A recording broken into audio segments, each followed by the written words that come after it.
ஓ என்ன கையில் எவ்வளோ கவர்ஸ் வச்சுருக்கேன் அப்படின்னு பார்க்குறீங்களா? ஸோ என்ன கவர்னு நான் சொல்கிறேன். சேனலில் மெஹந்தி கிளாஸ் எடுத்துகிட்டு இருக்கோம் அப்படின்னு சொல்லிட்டு நிறைய பேருக்கு தெரியும். பட் இருந்தாலும் சில பேருக்கு டவுட்ஸ் இருக்குது.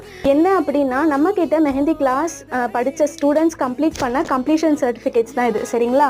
ஸோ நேம் அட்ரஸ் எல்லாமே எழுதி கொரியருக்கு ரெடி ஆகிடுச்சு. இப்போ உங்கள் எல்லாருக்கும் ஒரு டவுட் வரும், ஃபீஸ் கம்மியாக இருக்க ஆன்லைன் கிளாஸ் எல்லாமே வந்து ஒரு குரூப்பில் வந்து மேக்ஸிமம் ஒரு 300-350 ஸ்டூடெண்ட்ஸ் இருப்பாங்க. நீங்கள் என்ன இவ்வளோ கம்மியாக சர்டிஃபிகேட்ஸ் வச்சுருக்கீங்க அப்படின்னு சொல்லிட்டு உங்கள் எல்லாருக்கும் டவுட் வந்திருக்கும்.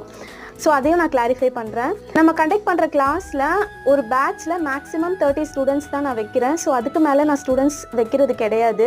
எதுக்காக அப்படின்னா ஒரு ஸ்டூடெண்ட்ஸ்க்கும் பர்சனல் இண்டிவிஜுவல் அட்டென்ஷன் கிடச்சி அவங்க நல்ல ஒரு மெஹந்தி ஆர்டிஸ்ட்டாக வெளியே போகணும் அப்படின்றது தான் என்னோட ஆசை. ஸோ ஃபீஸ் கம்மியாக இருக்குது அப்படின்றதால கிளாஸ் எப்படி வர்த்தாக இருக்குமா இருக்காதா அப்படின்னு சொல்லிட்டு யாருக்கும் கவலை வேணாம். என்னுடைய ஸ்டூடெண்ட்ஸ் இந்த வீடியோக்கு கீழே கமெண்ட் பண்ணுவாங்க கிளாஸ் எப்படி இருக்கும் அப்படின்னு சொல்லிட்டு.